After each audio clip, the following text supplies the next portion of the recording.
Hello friends, good morning. Success point Saidpur YouTube channel में आप सभी लोगों का स्वागत है। और मैं आज जो है कि भोजन के बारे में डिस्कस करेंगे। और ये भोजन जो है कि आपका ईवीएस यानी पर्यावरण यूपी टेट और सी टेट के लिए काफ़ी इम्पोर्टेंट है। और बायोलॉजी से भी बायोलॉजी से भी जुड़ा हुआ ये आपका क्वेश्चन है। और आप सभी लोग जानते हैं कि यदि आप पर्यावरण की तैयारी कर रहे हैं तो पर्यावरण से और बायोलॉजी से पर्यावरण दोनों आपका जो एक दूसरे से जुड़ा हुआ है। तो ये समझ जाइए कि आपका दोनों सब्जेक्ट जो है यहाँ पर तैयार हो रहा है। और मैं भोजन के बारे में यहाँ पर आप डिस्कस करेंगे। और इसके बाद जो है कि इस भोजन का आज आपको कुछ भी नहीं छूटेगा। भोजन के बारे में सब कुछ जो है आज आपका स्पष्ट हो जाएगा। और आप जो है अभी तक हमारे YouTube channel success point Saidpur को अभी तक सब्सक्राइब नहीं किए हैं तो प्लीज़ आप सब्सक्राइब कर लीजिए और इस वीडियो को पूरा देखिए। जब शुरू से अंत तक देखेंगे तो अवश्य बतला रहे हैं भैया, आपको जो है कि आनंद आ जाएगा और पूरे लाइफ के लिए जो है कि आप भोजन को कभी नहीं भूल पाएंगे। इस वीडियो में आप जो है कि भोजन का करामात देखिए कि भोजन क्या होता है। तो पहला काम कि हम लोग भोजन के बारे में जान लें। जैसे कोई भी प्राणी है, चाहे सूक्ष्म प्राणी हो चाहे बड़ा प्राणी हो, यानी एक छोटा सा सूक्ष्म प्राणी, यानी जैसे आपका क्या बोलते हैं, जैसे आपका जुकाम हो गया, राइनो वायरस होता है। अब देखिए राइनो वायरस को हम लोग देखते नहीं है, काफ़ी सूक्ष्म प्राणी है।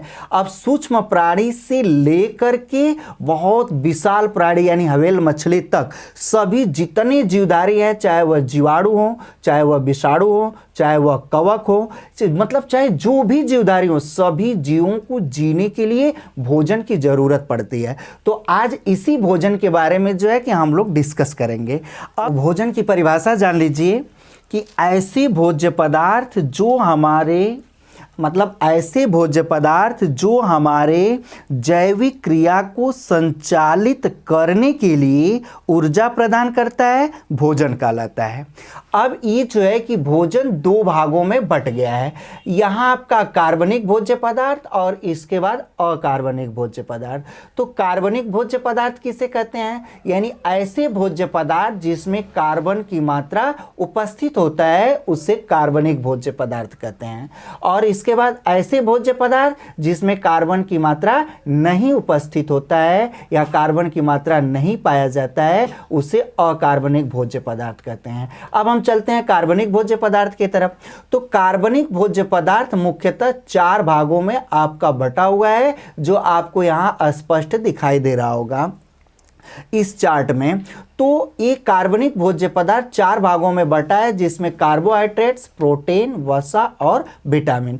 तो कार्बोहाइड्रेट्स किसे कहते हैं, तो कार्बोहाइड्रेट्स जो होता है ऐसे भोज्य पदार्थ जो कार्बन, हाइड्रोजन और ऑक्सीजन, ये समझ लीजिए कि ऐसे भोज्य पदार्थ जो कार्बन, हाइड्रोजन और ऑक्सीजन से मिलकर बना होता है उसे हम कार्बोहाइड्रेट्स कहते हैं। और कार्बोहाइड्रेट जो होता है इसका मुख्य काम होता है शरीर को ऊर्जा प्रदान करना होता है।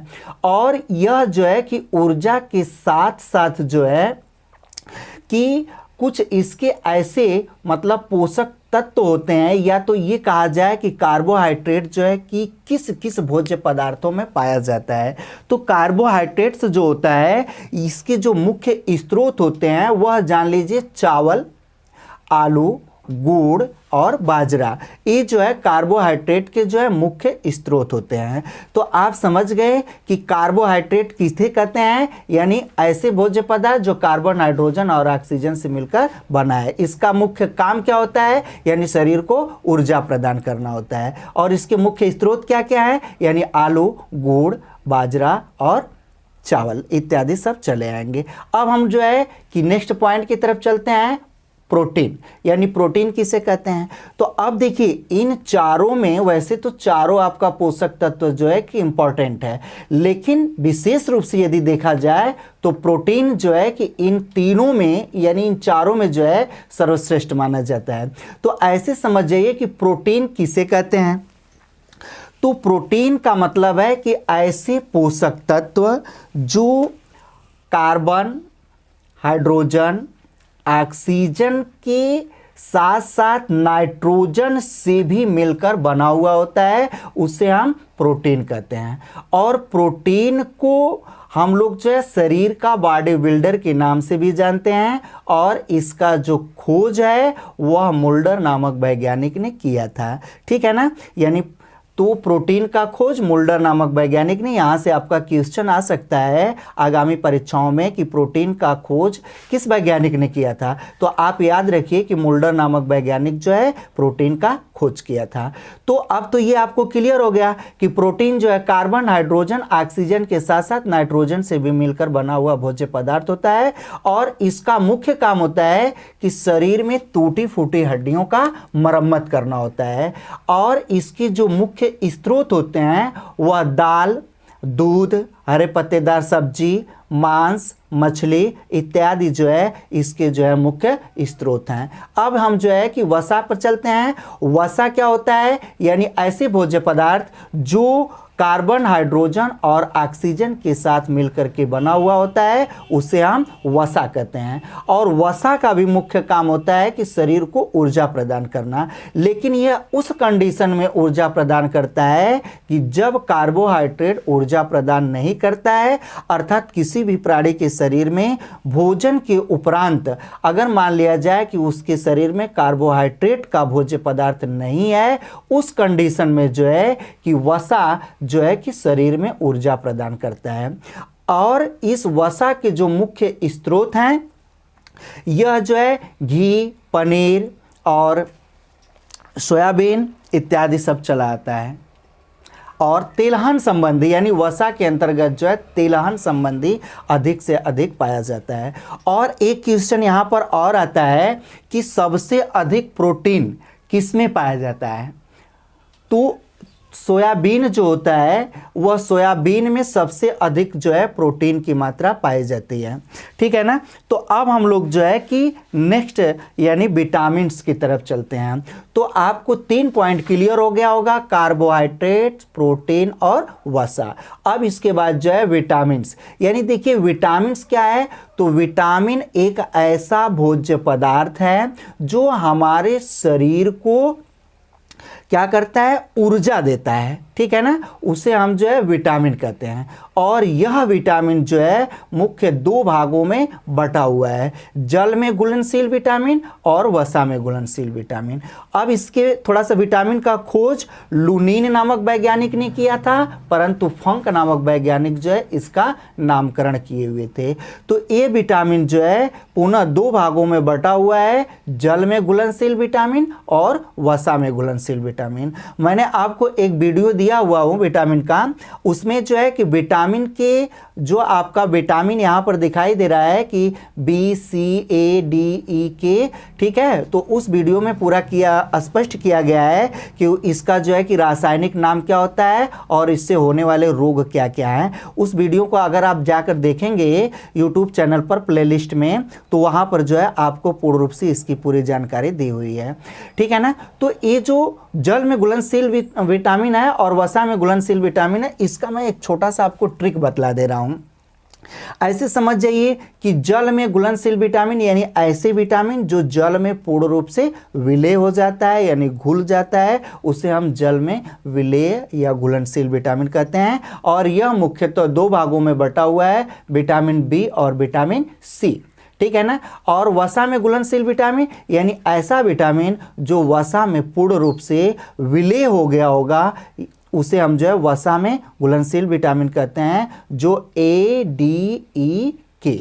या तो इसी को अगर हम लोग पलट दें, ठीक है ना, तो ये हो जाएगा की, ई, डी, ए, यानी कीड़ा। ऐसे समझिए कोई कीटाणु है जिसको हम लोग कीड़ा बोलते हैं। ठीक है ना, ये कीड़ा क्या हुआ कि वसा में जब पहुंचा, जैसे दूध हो गया या तेल हो गया, किसी में मतलब किसी पात्र में ये जो है कि कोई पदार्थ रखा गया है जो वसा संबंधी है और उसमें एक कीड़ा गया और जाने के बाद पुनः वापस नहीं हो पाया, इसका मतलब क्या है कि यह कीड़ा जो है कि वसा में पूर्ण रूप से विलय हो गया।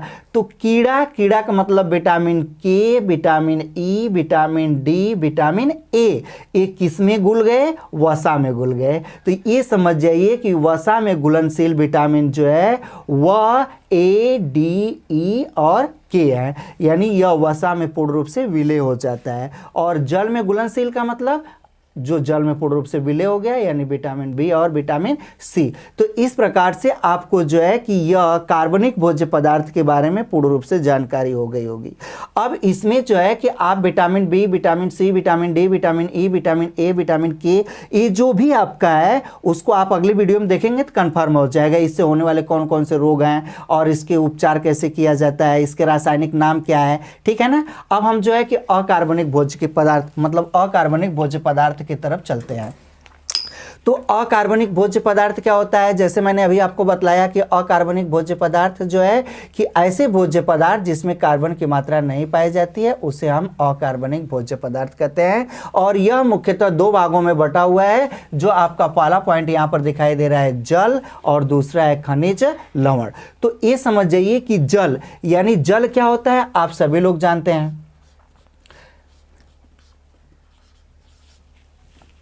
कि जल जो है कि एक ऐसा अकार्बनिक भोज्य पदार्थ है जिसमें कि का मतलब हाइड्रोजन और ऑक्सीजन का दो संबंधे एक के अनुपात में यह एक यौगिक के रूप में मिला हुआ होता है जिसे हम जल कहते हैं।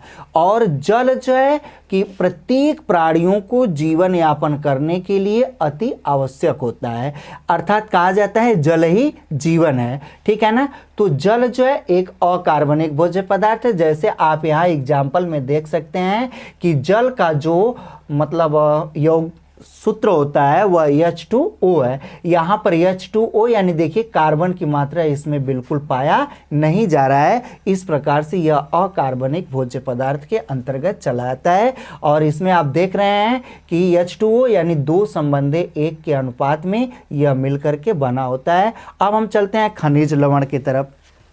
तो खनिज लवण क्या होता है इसके बारे में थोड़ा सा जान लीजिए। तो खनिज लवण जो है कि यह एक ऐसा पोषक तत्व होता है जिसके कमी से शरीर में अनेकों रोग उत्पन्न हो जाते हैं, उसे जो है कि हम खनिज लवण कहते हैं, ठीक है ना। यानी जब यह मनुष्य के शरीर में अगर इसका अभाव पाया जाता है तो उसके अभाव की वजह से मनुष्य के शरीर में अनेक प्रकार के रोग उत्पन्न हो जाते हैं, जिसे हम लोग क्या बोलते हैं खनिज लवण। और यह कितने भागों में यहाँ पर आपका दिखाई दे रहा है कि यह MgCaFeP यानी मैग्नीशियम और कैल्शियम, आयरन और प्लेटलेट्स। तो इस प्रकार से ये जो है कि आयरन जैसे आप सभी लोग जानते हैं Fe जो आपको दिखाई दे रहा है यह एक पोषक तत्व होता है जिसकी कमी से एनीमिया रक्त हो जाता है, ठीक है ना। और जब भी किसी मनुष्य के शरीर में या बालक के शरीर में Fe यानी आयरन की मात्रा कम हो जाती है तो वह कंकड़ पत्थर इत्यादि की मात्रा का सेवन अधिक से अधिक करता है। और इसके साथ साथ जो है कि इस रोग में हीमोग्लोबिन का निर्माण सूक्ष्म हो जाता है यानी कम हो जाता है और ऑक्सीजन शरीर के भिन्न भिन्न भागों तक नहीं पहुंच पाता है, जिसके मुख्य स्रोत होते हैं हरे पत्तेदार सब्जियां, अनार, सेब, दूध इत्यादि। और कैल्शियम जो होता है आप सभी लोग जानते हैं कि मनुष्य के शरीर में जब कैल्शियम की कमी होती है तो उसकी जो हड्डी होती है वह कमज़ोर हो जाती है और दांत इत्यादि का निर्माण जो है सुचारू रूप से समयानुसार नहीं हो पाता है। और इसके बाद प्लेटलेट्स जो आप जानते ही हैं कि यह रक्त में पाया जाता है। और प्लेटलेट्स तथा मैग्नीशियम जो आपका है यहाँ पर दिखाई दे रहा है, इसका मैं अगले वीडियो में जब रक्त पढ़ाएंगे तो इसका पूर्ण रूप से मतलब व्याख्या किया जाएगा। तो इस प्रकार से आपका जो है कि यह भोजन संबंधी था। अगर आपको यह वीडियो जो है कि पसंद आई हो तो प्लीज़ आप सब्सक्राइब अवश्य कर लीजिए, और इसके बाद जो है लाइक के साथ साथ जो है कि अपने मित्रों तक ज़्यादा से ज़्यादा जो है इसे शेयर कीजिए।